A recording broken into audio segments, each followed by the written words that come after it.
Hello mga kabataang makabayan!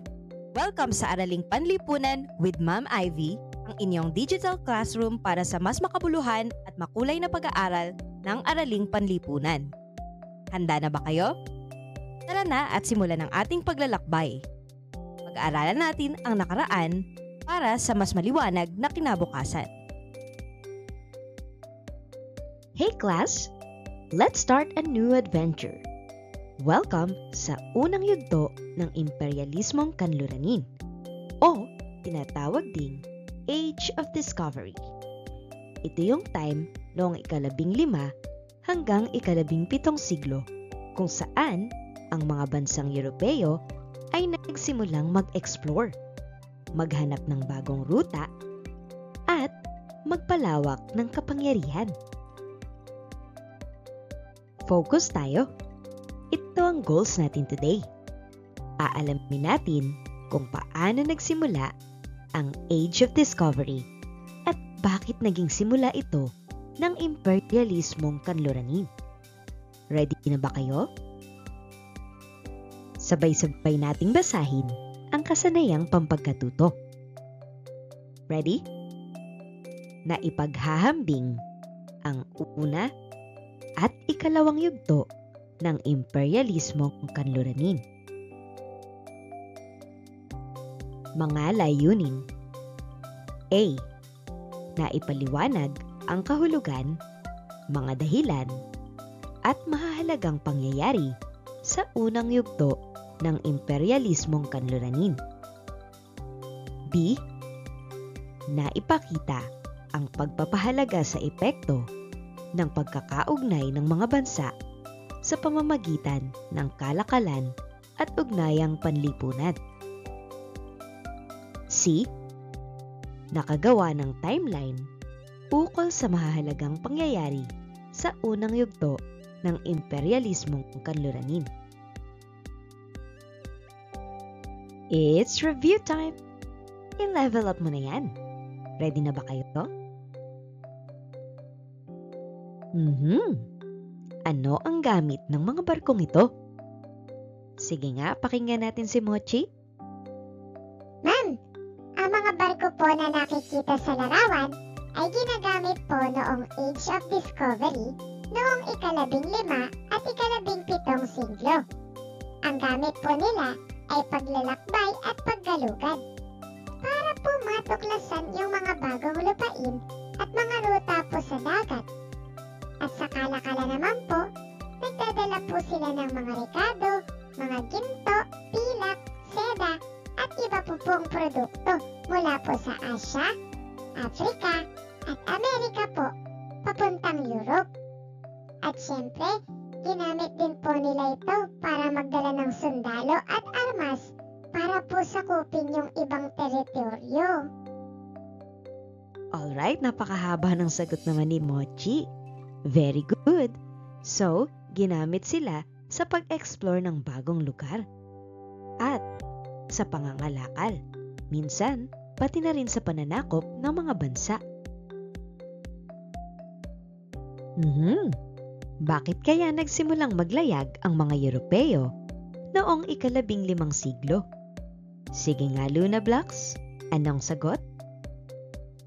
Ma'am, noon pong 15 siglo, nagsimula pong maglayag ang mga Europeo dahil po mayroon silang layunin. Parang gusto po nila yun makamit. At para po mas madaling tandaan, yun po yung 3 G's. Yung gold, glory, at God. Yun po yung mga gusto nilang gawin. Alright, so mga bata, isipin nyo, parang quest game ito. Yung mga Europeo, lumayag sila kasi naghahanap sila ng gold para yumaman, glory para maging sikat at makapangyarihan, at God para ikalat ang kanilang relihiyon. Kaya, sila naman ay nagmula sa malalaking paglalakbay.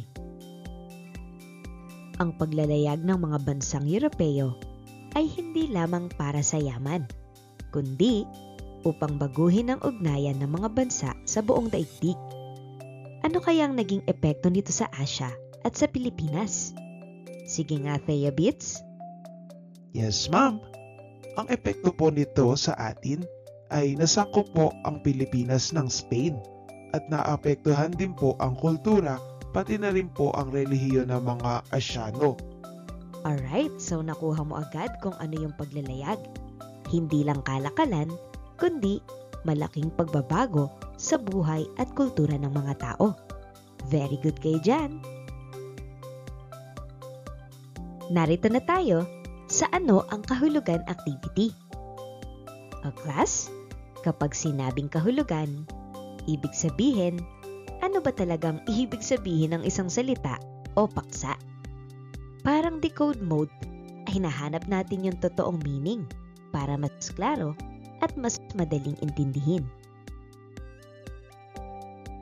Ibigay ang kahulugan ng bawat salita. Unang salita ay imperialismo. Isip-isip.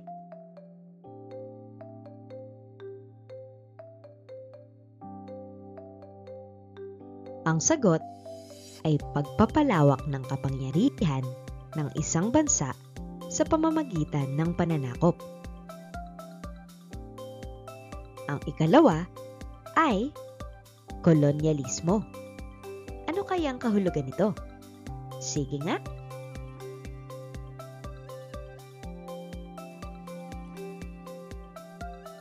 Ang sagot ay pagtatatag ng pamayanan o kolonya sa nasakop na lupain. Ang ikatlo ay Age of Discovery. Uy, English yan? Ano kayang meaning nito?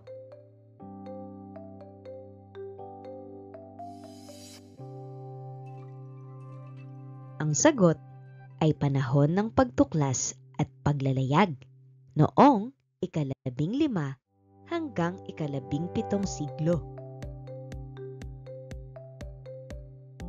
Ang ika-4 ay spices. Ano kaya ito? 5 seconds.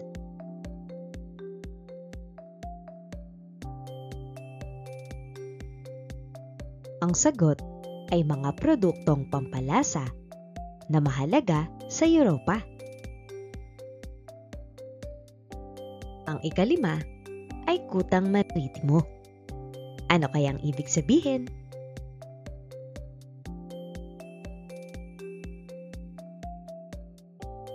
Ang sagot ay himpilan pandagat para sa kalakalan at depensa.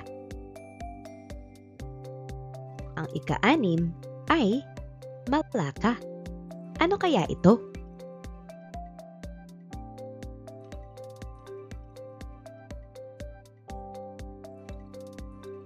Ito ang sentro ng kalakalan sa Timog Silangang Asya na nasakop ng Portugal noong 1511. Ang ika-7 naman ay Kingdom of Kandy. Ano kayang ibig sabihin? Isip-isip.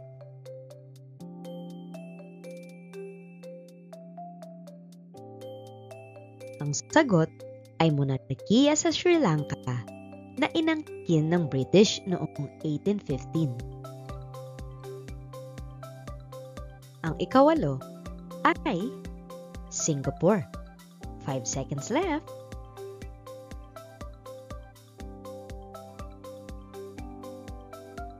Ang sagot ay itinatag ng British bilang kolonya noong 1819. Ang ika-9 na salita ay asimilasyon. Anong ibig sabihin? Think fast.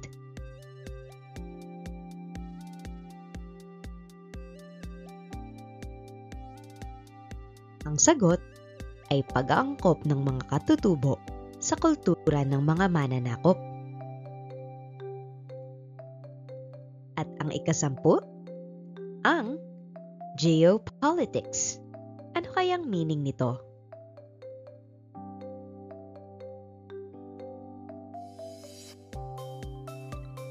Ang sagot ay ugnayan ng heograpiya at kapangyarihan sa pamamahala. Let's explore! Tara! Alamin natin to ng mas malalim para mas gets na gets at mas relatable sa atin. Ating sagutin ang mga pamprosesong tanong. Una, ano ang tinutukoy na Age of Discovery at bakit ito mahalaga? A. Panahon ng pagtuklas at paglalayag ng mga Europeo noong ika-15 hanggang ika-17 siglo na nagbukas ng bagong ruta ng kalakalan. B. Panahon ng Rebolusyong Industriyal sa Europa na nagpasimula ng paggamit ng makinarya. Ano kaya ang tamang sagot? Isipin nyo. Pwedeng i-pause ang video para sagutin ang tanong na ito.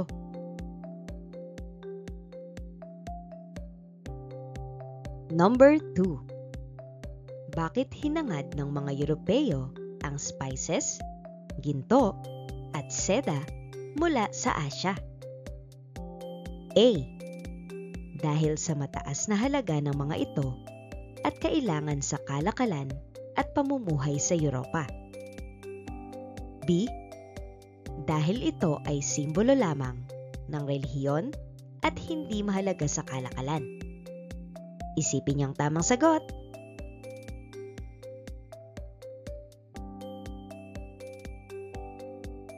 Number 3. Kung ikaw ay isang manlalayag noon, paano ka makikinabang sa pagtuklas ng bagong ruta?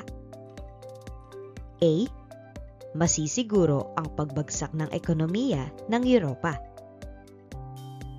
B. Makakaiwas sa monopolyo ng kalakalan at makakahanap ng mas mabilis na daan. Anong sagot? Isipin niyo yan.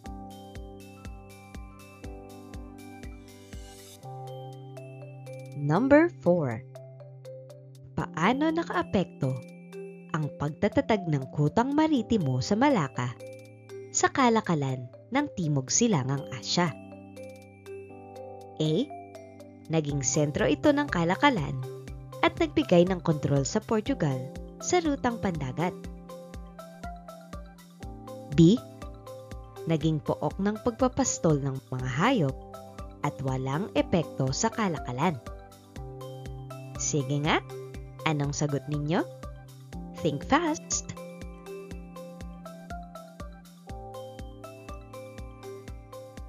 Number 5. Sa iyong palagay, tama ba ang ginawa ng mga Europeo na ipalaganap ang kanilang relihiyon at kultura sa mga bansang nasakop? A. Oo, dahil nakatulong ito upang magkaisa ang lahat ng bansa sa iisang pananampalataya. B. Hindi, dahil pinilit nito ang mga katutubo na iwan ang kanilang sariling kultura at paniniwala. Sagot na!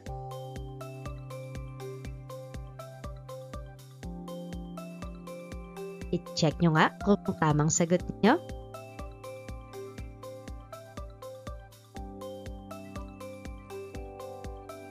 So class, gising na bang mga brain cells? Start na tayo sa unang yugto ng imperialismong kanluranin o tinatawag ding Age of Discovery. Ito yung panahon noong ika-15 hanggang ika-17 siglo kung saan nagsimula ang malalaking paglalayag ng mga bansang Europeo. Hindi lang ito tungkol sa paghahanap ng yaman kundi pagbubukas ng bagong ruta ng kalakalan at pagbabago ng relasyon ng mga bansa sa buong mundo. Parang Season 1 ng Global History Series. Dito, nagsimula ang mga big events na magpapabago sa mundo. So class, ito yung panahon na mula ika-15 hanggang ika-17 siglo na tinatawag ding Age of Discovery. Bakit? Kasi super daming voyages at bagong ruta ang natuklasan noon. Parang expansion pack ng mundo na biglang lumaki ang mapa.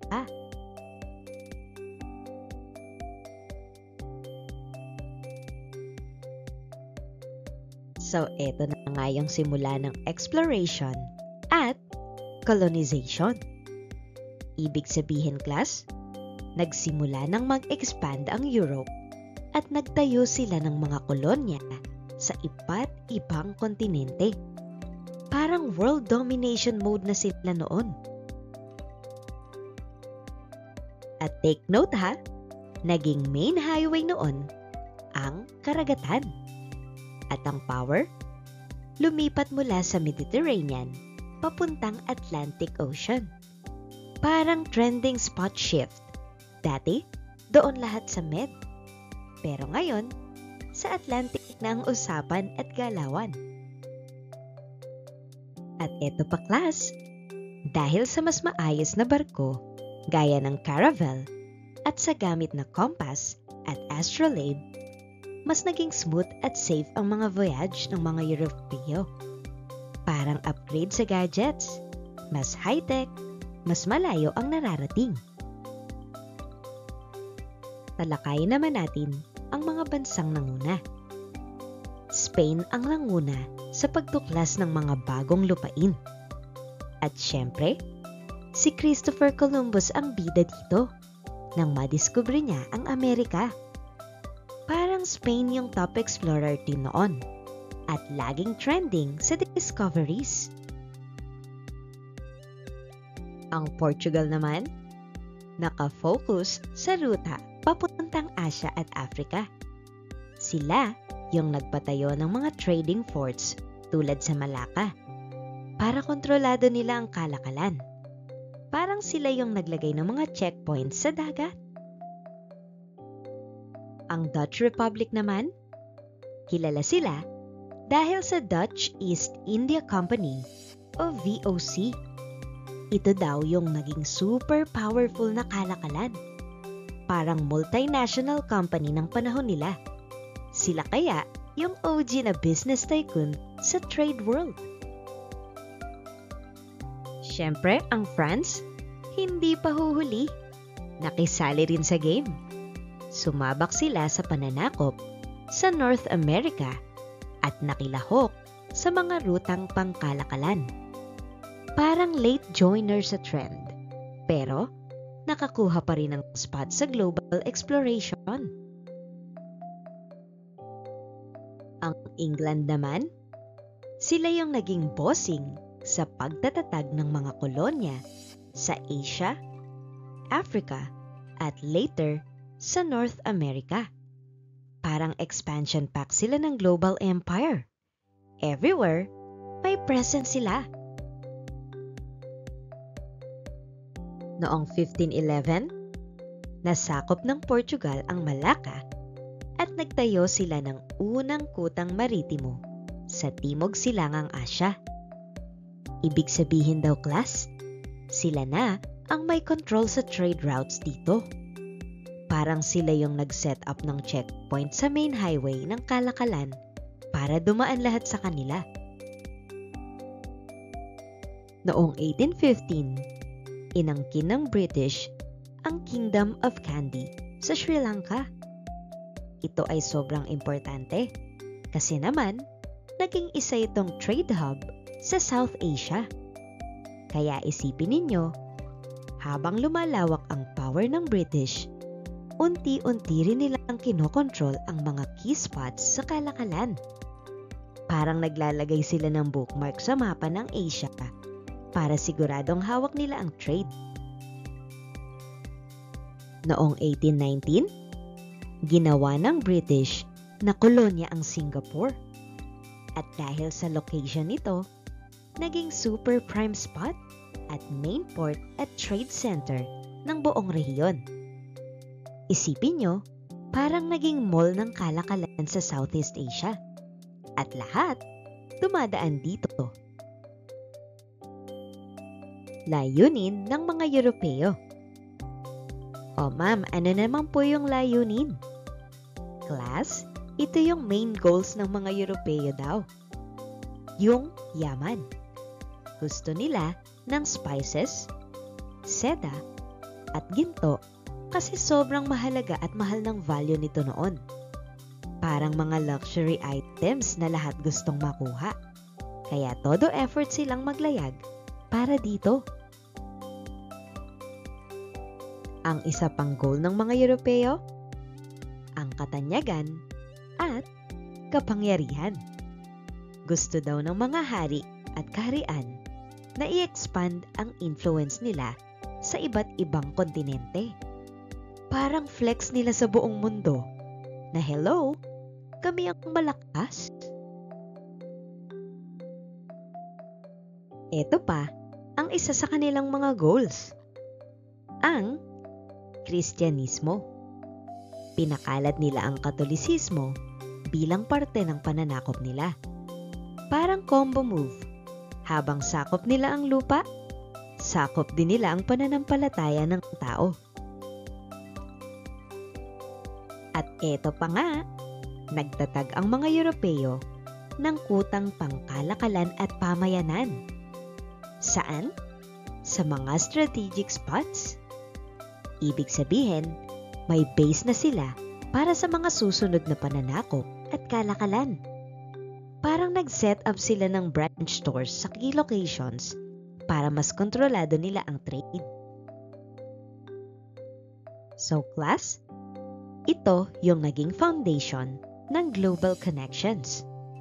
Dahil sa trade routes, nag-ugnay-ugnay ang mga bansa. Pero take note, dito rin nagsimula ang kolonyalismo at pagtatayo ng malalaking empire. Parang level up ng world interaction, pero may kasamang power grab. Alam nyo ba, class?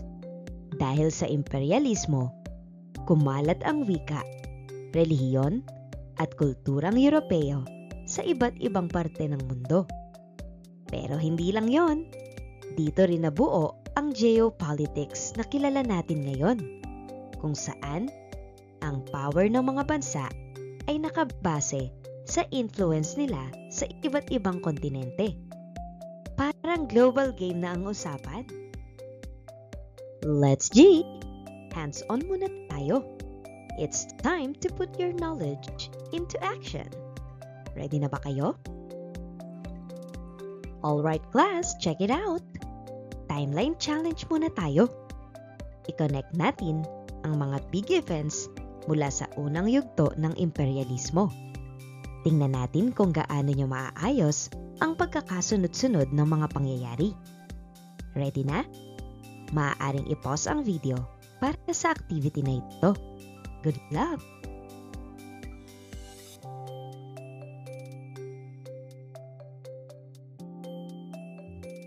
Sabay-sabay nating i-practice ang natutunan. Let's see kung gaano na kayo kasolid dito. Let's go!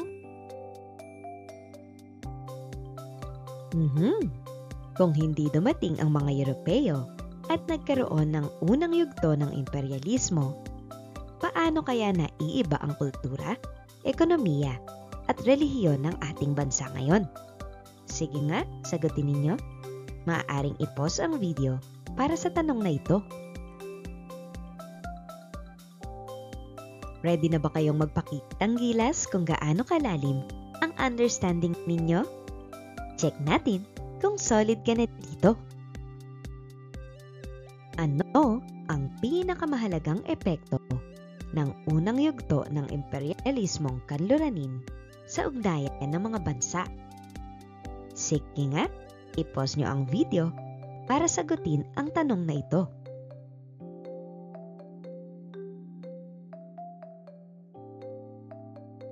Ano kaya ang pinakatumatak sa inyo tungkol sa unang yugto ng imperialismo? Share your thoughts, baka same vibes tayo. What's that tea? Anong mga key takeaways mo? Ano ang natutunan mo tungkol sa epekto ng kalakalan at pananakop sa paghubog ng kasalukuyang daigdig? Isip-isip, pagkalawin ng brain cells. Good luck!